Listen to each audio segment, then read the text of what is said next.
My vision, O Lord of my life. The perfect peace to accompany seeing Jesus clearly. The title of my message today, Seeing Jesus Clearly. You know, the disciples didn't always see Jesus clearly, and especially in the early part of his ministry. And it's important that we see Jesus clearly. That's the most important thing for us, isn't it? Very important thing. Today's scriptures outline the fact that his disciples did not always see who Jesus was, what he was all about, what he meant to you and to me, to everyone else. In chapter 6 of Mark, we won't go there today, but in chapter 6, Jesus feeds the 5,000. You know the story. It's a beautiful, beautiful story about Jesus feeding the 5,000. They didn't have enough food. They didn't have enough bread and fish. And the boy comes along, and of course they multiply the loaves and fishes. Jesus does, and they hand that out to the individuals that are there. 5,000 men, it says. That's men only. It doesn't count women and children. And then in chapter 8 that we'll look at today, in chapter 8, Jesus feeds 4,000 more. Same set of circumstances. They don't have enough food. A few loaves, a few fishes, and Jesus multiplies them once again. And provides that to the gathered crowd. And then, of course, he speaks to them after that. That's the important part. And after his message and after feeding them, he's on his way, and they go down, they get in the boat, he and his disciples, and on the way he encounters some Pharisees. And some Pharisees come along and they ask him to present a sign. Jesus, will you do a sign for us? We hear you're the Messiah. Can you prove that to us by giving us a sign? Can you perform? That's the question they're asking. And he says to them in his answer, he says, no sign will be given for this wicked and adulterous generation. In other words, no, that's not why I'm here. I didn't come to perform tricks and magic and things that will excite you and arouse you. That's not why I'm here. That's not why I'm here. And then we pick up there in chapter 8 of Mark, and I invite you to turn there this morning with me, chapter 8 of Mark, starting with verse 14. You can follow along in your order of service there if you prefer, or in your Bible. It's a rather long passage here. It's a wonderful passage, but think about this as we go through the passage. Think about the fact that, like I say, the disciples don't really comprehend many things that Jesus is doing and saying and who he is. That's the most important part.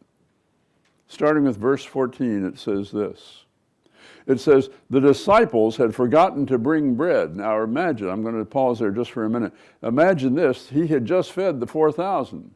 He had just multiplied the loaves and fishes. There was plenty of bread left over. They gathered it in their baskets. They said so. But the disciples had forgotten to bring bread, except for one loaf, it says. They had with them in the boat. Be careful, Jesus warned them.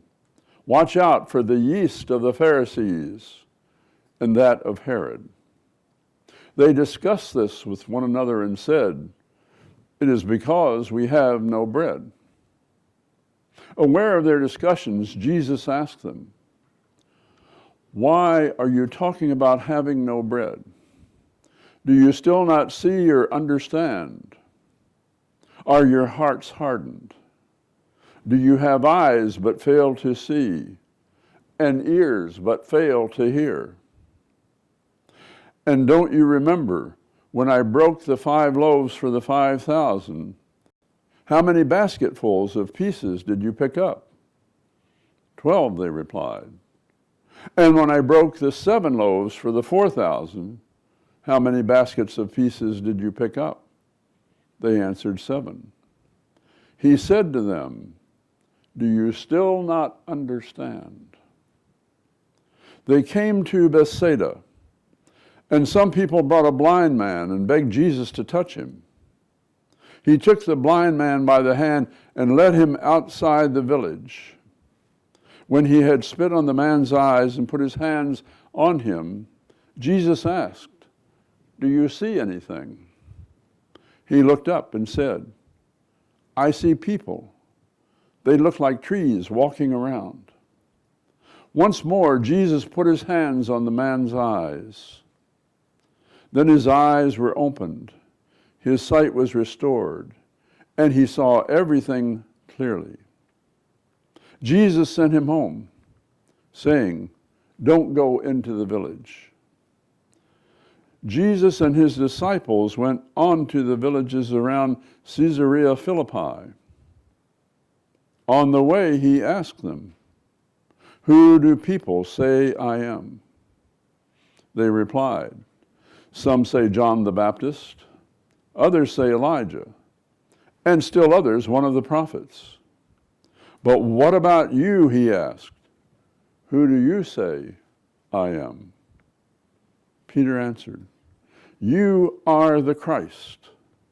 Jesus warned them not to tell anyone about him. He then began to teach them that the Son of Man must suffer many things and must be rejected by the elders, the chief priests, and the teachers of the law, and that he must be killed and after 3 days rise again. He spoke plainly about this, and Peter took him aside and began to rebuke him. But when Jesus turned and looked at his disciples, he rebuked Peter. "Get behind me, Satan," he said. "You do not have in mind the things of God, but the things of men." May God bless the reading and the hearing of his holy and sacred, immutable word this morning. Quite a passage, isn't it? Look at going back to verse 14, the very beginning. The disciples had forgotten to bring bread, except for the one loaf that they had with them in the boat.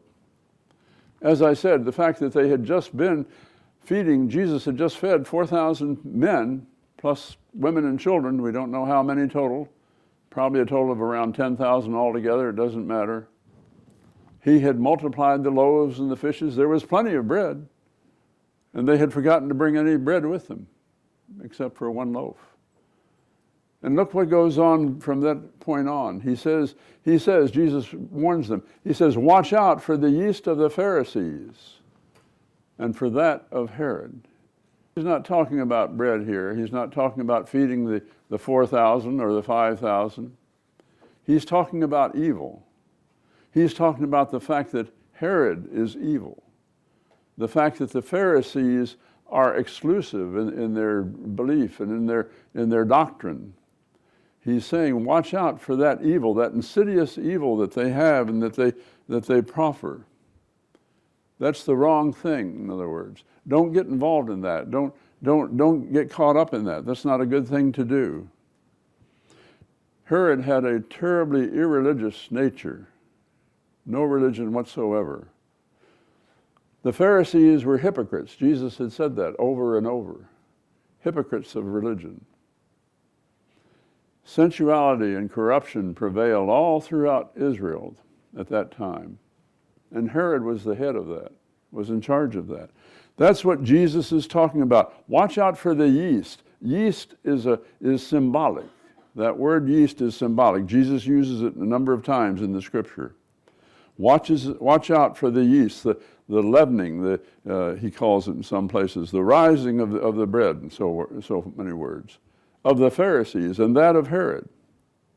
Look out for that. Be careful of that. Beware of that. And tell our followers, my followers and your followers, because they have followers too, the disciples, tell them to stay away from sin and corruption, to be careful of what they do.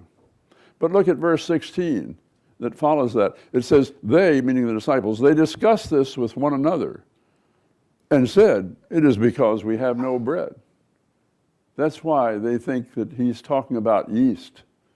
He's not talking about yeast in the context of bread. He's talking about evil, about evildoers and evil doing. Totally different thing. You see, they don't understand.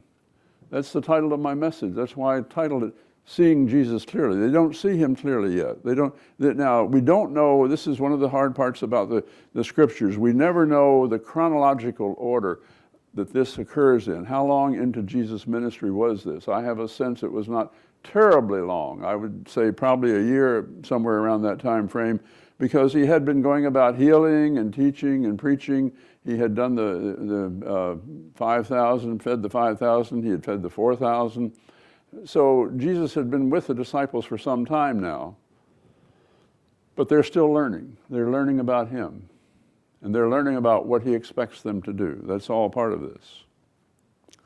And the fact that they don't understand, to me, is borne out so carefully and wonderfully and extensively in the next set of verses, starting with verse 17. Starting with verse 17 all the way down to verse 21, there are 8 questions that Jesus asks of his disciples. 8, count them. I'll share them with you. Aware of their discussion, it says, Jesus asked them, "Why are you talking about having no bread?" All right, that's the first question. Why are you talking about having, that's not what I'm talking about here. I'm not talking about having no bread. I'm talking about doing evil. I'm talking about watch out for the sin and corruption that the Pharisees have, for the hypocrisy that they have, for Herod himself, for the irresolute fact that he just doesn't care anything about God and who he should serve because he's the King of the Jews. That's his title. That's not what I'm talking about, Jesus says. That's all implied. And the second question, he says, do you still not see or understand? They're seeing Jesus clearly. There's the title of my message. Do you still not see or understand? Don't you get it, guys? This reminds me, I love this passage. This reminds me of a drill sergeant over at Quantico. Think about, you know what drill sergeants do. They have men that they're training and all that kind of thing, and they are pretty hard on these men. Why? Because they have to train them properly. And that's the way life is in the Marine Corps and in all the services. They have to train them. So this, to me, is where Jesus is really taking them to task, not because he doesn't love them and care for them. He's got to train them. He's got to teach them. Why? Because they have to carry on after he's gone, and he knows that. Do you still not see or understand, he says? Number 3, are your hearts hardened? Tell me, have you hardened your hearts? I don't believe you have. He doesn't say that. But he wants to know about that. Do you have eyes but fail to see? Question 4. And ears but fail to hear? In other words, be aware of what's going on. Watch me, follow me. I'm teaching you. I'm sharing with you how to go about being a good disciple. Don't you understand that? Don't you see this clearly? And you've got eyes, you can see. You've got ears, you can hear. And what more can you do? You have to pick up on these things. And number 5, and don't you remember? Number 6, when I broke the 5 loaves for the 5,000. Don't you remember that? That was not too long ago. Don't you remember what happened there? When I broke the 5 loaves for the 5,000, how many baskets full of pieces and did you pick up? Pieces of bread. How many? 12, they replied. And then question number 7, and when I broke the 7 loaves for the 4,000, just did that just before we got in the boat here. How many pieces did you pick up then? How many baskets full? And they answered 7. Well, look guys, you just picked up a bunch of bread and now you're worried about the fact that you only brought 1 with you. Again, I'm not talking about bread. If there's anybody that can produce bread, I would say it is Jesus. What is it? Wouldn't you say?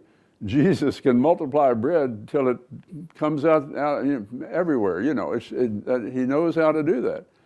So why are they concerned about bread? They shouldn't be. They've seen him multiply it before. Why are you worried about that is the question he's asking. The last question, verse 8, he says to them, do you still not understand?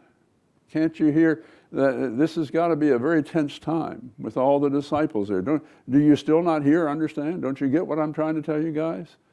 This is kind of the basic training time for the disciples. That's what it is. because they don't see or understand Jesus clearly, and he's concerned about that. That's what this is all about.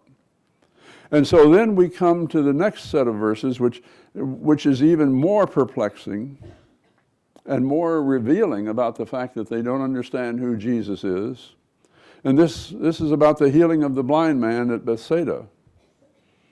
Verse 22 says, they came to Bethsaida, and some people brought a blind man and begged Jesus to touch him. Well, that's kind of ordinary. That's what Jesus does. When you have blind men, blind people, when you have other people that need healing, they bring people to Jesus and say, this fellow or this person needs healing.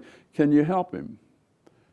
And Jesus says, oh yeah, we can take care of that. And that's obviously what's going to go on here. It says, he took the blind man by the hand and led him outside the village. Now that's interesting in itself. Because why would he take him by the hand and lead him outside the village? Has to be a reason for that, doesn't there? Well, we don't know for sure, but I think if we read carefully and if we understand this, I think it implies that the villagers are not following Christ. They're not following God even. These are not devout people. They're not certainly not Christians, and they're not even following God. Now that's implication, and we can't be sure about that, but that's probably the reason. He takes him by the hand and leads him outside. And then it goes on, it says, when he had spit on the man's eyes and put his hands on him, Jesus asked, do you see anything? Now that's a little bit unusual too, because Jesus doesn't do that ordinarily. Jesus doesn't usually spit on a man's eyes and say, I'll heal you. Your blindness will be gone. You'll be able to see. That's unusual. So we have to put that away and say, well, let's come back and revisit that if necessary. Do you see anything? And here's the most interesting part about this passage. It says, he looked up, the man looked up and said, I see people. They look like trees walking around. Now here's the man who's not seeing clearly. Of course, the man has been blind for probably all his life. We don't know for sure.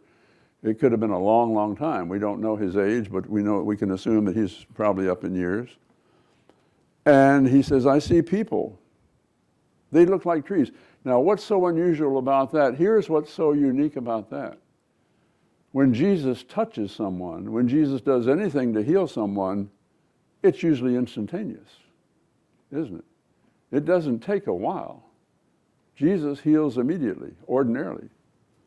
I see people, he says. They look like trees walking around. In other words, it's still blurry. It's still not clear. I can't see for sure. Once more, Jesus put his hands on the man's eyes. Here's the second time. And then his eyes were opened, and his sight was restored, and he saw everything clearly. Jesus has to apply put his hands on the eyes twice before the man can see everything clearly. That in itself is unusual also. Jesus doesn't usually need to do that. But again, we don't know. There are several options here, several options that maybe are in play. We don't know which one it is. Do you see anything, Jesus says the first time? I don't see anything, he says. I see something that looks like people, the trees walking around, but I can't make them out. They're indistinguishable. It could be that this is a severe, severe blindness. But no blindness is too severe for Jesus, is it? So I would discount that theory. It could be something else. It could be the fact that maybe this man is not in God. Maybe this man is not following God, or certainly Jesus. He maybe doesn't even know Jesus up to this point. And maybe he's not at all interested in doing that. And so Jesus wants him to be grateful over the fact that he is going to heal this man. You know how it is. If you're healing from something, and it's something that's really pretty serious, you are grateful every time you feel a little bit better from it, aren't you? No matter what it is. That pain, as that pain starts to subside, you give thanks every day, sometimes every minute, every hour, that pain is subsiding, that you're getting better. That's what I think Jesus is doing to this individual. He wants him to be grateful for the fact that, oh, I'm beginning to see things better, a little more clearly. It's getting better, Jesus. And so Jesus puts his hand on the man's eyes once again, and then it's healed. Everything is fine. His sight was restored, it says, and he saw everything clearly. Jesus could have touched him one time and that would have been it. Didn't have to go through all the other histrionics of this. But Jesus chose to implore this method of healing, and that's all right. That's what Jesus did. And then Jesus sent him home saying, don't go into the village. Now that's a perplexing question right there. Why would he say that? Why would Jesus say that? Probably because, like I say, the other villagers, probably like this man, were not following God. They were not devout followers of God. They didn't even maybe care about God. And what he's saying is, don't go back among those people that, who are going to bring you back to where you were. Go somewhere else. Start a new life. You can see now. I've given you your sight. Don't go back. Don't go back to your old ways, to your old friends, to whatever it might be that might be a hindrance to you. And then we come to the next item, number 4, Peter's confession of Christ. It says, Jesus and his disciples went on into the villages around Caesarea Philippi. This is a trip he's taking with the disciples now. They're going up north, and some time has elapsed, it doesn't matter, but we know they've gone up north on sort of a little retreat, sort of a little excursion, if you will, because Caesarea Philippi is away from where they've been. And it says, on the way he asked them, the disciples, who do people say that I am? Jesus asks a rhetorical question because he's testing the disciples here. Who do people say that I am? And the disciples reply, some say John the Baptist, others say Elijah. Some say you're one of the prophets. They don't know for sure. They don't know for sure. And then Jesus kind of hones in. He says, no, I don't care about what they say so much, not right now. I want to know, who do you say that I am? Who do you say? You're my disciples. You've been with me, you've followed me, you've seen what I do and who I am. Who am I in your eyes? What do you think about me? Who do you say that I am? And Peter answers. Peter says, you are the Christ. He gives the correct answer. You are the Christ. In other passages, not in this one, but in others, Jesus commends him for saying that, and he says, that's important, Peter, because only God could have given you that knowledge. Only God could have done that. Peter answered, you are the Christ, and Jesus warned them. Now look at this. This is another perplexing question. Jesus warned them, the disciples, not to tell anyone about him. Why would that be? Well, probably for several reasons. Probably the fact that number one, he knew his life was in danger because the Pharisees were out to get him. They were out to kill him. That's probably one of the reasons. But also because of the fact that he, right now, has not finished his ministry. He's got a long way to go. He's got many things to accomplish, and he doesn't want to be inhibited by various people, by various factions, by what we would call activists, whatever you want to call them, who would stand in his way and would prevent him from accomplishing his mission, what he was sent to do on this earth. He warns them, don't tell anyone about me. And then it goes on to say this, and we'll find out more about that question in just a minute here. It says, he then began to teach them that the Son of Man must suffer many things and be rejected by the elders, the chief priests, and the teachers of the law, and that he must be killed and after 3 days rise again. He spoke plainly about this, and Peter took him aside and began to rebuke him. Let's focus on the first verse there.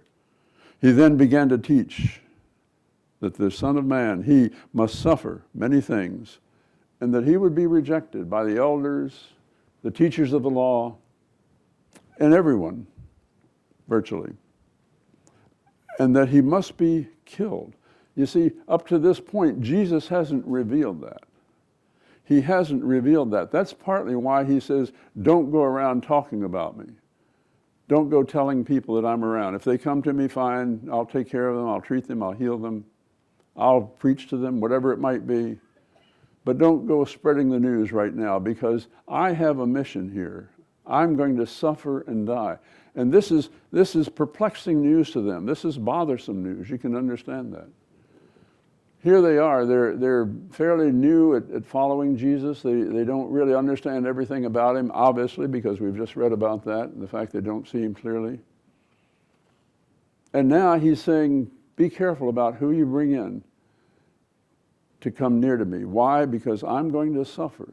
Oh, they don't want to hear that. Would you want to hear that about Jesus? No. I'm going to die eventually. I'm going to be put to the test. I've got many difficulties ahead of me. He starts to reveal that for the first time. That's why he's saying to them, be careful. Be careful what's going on here. Because I am in great jeopardy, in great danger from these people who are out to kill me, who want to do me in. And then he goes on and he's talking about that, and of course Peter is hurt by that. There's no question. Probably all the disciples are, it doesn't say, but probably every one of them is in great pain when they hear Jesus say that. What do you mean, Jesus? You're going to suffer, you're going to die. We don't want to hear that. You don't want to hear that about the Messiah, about Jesus. He's God. How could Jesus suffer and die? Why? Why would you do that? And so Peter, look what Peter does. It says, Peter takes him aside and begins to rebuke him. And that takes a little bit of strong backbone, doesn't it? You might call it guts. Some people call it guts. To do that, to take the master of the universe, the creator of the universe, aside and begin to rebuke him. That's a hard thing to do. That's a hard thing to say. Peter does it very diplomatically, no doubt. He does it, let me talk to you over here, Jesus. I need to talk to you about the many things you've been telling us we've got to do. And now you're going to bow out on us. What's going on? So he takes him aside to rebuke him. Read the last verse here, 33. But when Jesus turned and looked at his disciples, he rebuked Peter in turn. He turns around to Peter. He says, "Get thee behind me, Satan. You do not have in mind the things of God, but the things of men." Satan, you have taken over this man, Peter. Satan, you're trying to convince him, to convince me, to find the easy way out, not to drink from the cup, in other words. Satan, I know you've done this. You're going to do this to Judas. You're going to enter into Judas. The scriptures tell us that. Satan does that. Satan has apparently entered into Peter and starts to chastise Jesus over these words, over the fact he's going to suffer and die. They don't want to hear that. Peter especially. Peter doesn't want to hear that. And you can understand why, and we can understand how. So where does all this leave us and lead us? This is the important part of what this is all about. How does this apply to us today? What this is saying is we need to take up the cross and follow Jesus and see Jesus clearly, know who he is. We need to become the disciples of Jesus. We need to go out into the highways and byways of the world. That's what I'm asking us to do on next Saturday when we go out to out to the community down here. I'm inviting you to come with us and go out and share the good news, the gospel of Jesus Christ. Make them aware. Make Jesus known to them. Make them aware that we're up here, that we have this church, this wonderful church, beautiful church. This opportunity for them to have eternal life and salvation. That's what it's all about. We need to be obedient to Christ. This is all part of discipleship. That's what this is called. It's not just discipleship on the part of the 12 that follow him. It's part of discipleship on our part. To be obedient, to have faith in him, to follow him wherever he goes, to forgive others and to find ways to reach the lost, to love your enemy, to pray for those who would oppress you, to pray for those who are indifferent to you, who will turn you away, and they will turn you away. Some people will do that. You know that. That's all right. Pray for them. God can work wonders where you can't. You plant the seed, that's all you're required to do. God will take care of the rest of that. But the seed has to be planted. Somebody has to tell them. Somewhere it has to start. That's what we're going to be doing next Saturday. Planting seeds. Pick up the cross and follow Jesus. That's what this is all about. We're going to take the cross down to the outskirts here, just down to these housing units. Pray continually. Be in prayer all week long about this effort. And in the weeks to follow, about our outreach efforts, ways that we can reach the community. Help us to seek and save the lost. That's what we're doing. That's what we're trying to do. Continually preach Jesus to a godless and wicked world that's out there. That's who they are. I'm sad to say. That's what we've got to do. And glorify God in all that we do. That's what we're all about, glorifying God in everything we do. Teaching and preaching Jesus. I'm going to end on this note. Let others see Jesus in you. That's what this is about. See Jesus clearly and let others see Jesus in you. It's as simple as that. Nothing complex. This is the time that we come to the first Sunday of every month when we share in Holy Communion. I would invite the deacons to come forward at this time and the stewards to come as well as we prepare for this time of Holy